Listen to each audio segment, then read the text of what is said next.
İnsan bir psikolojiyi yaşarken o psikolojiyi yaşadığı için etkilenmez.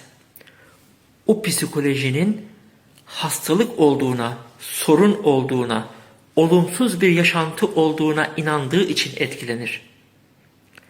Tıpkı ani nitelikli yüksek ses örneğimde olduğu gibi, videolarında anlattığım, kitabımda anlattığım ani nitelikli yüksek ses örneğinde olduğu gibi, birden bir bombaya benzeyen ses duyuyorsunuz. Birden irkilip korkuyor, tedirgin oluyorsunuz. Bir bakıyorsunuz ki bu bir dinamit sesi ya da yandaki kışladaki askerlerin eğitim atışı. Velev ki aynı sesi tekrar duysanız bile o sesten artık etkilenir misiniz? Hayır. Demek ki mesele ses meselesi değil, algı meselesi.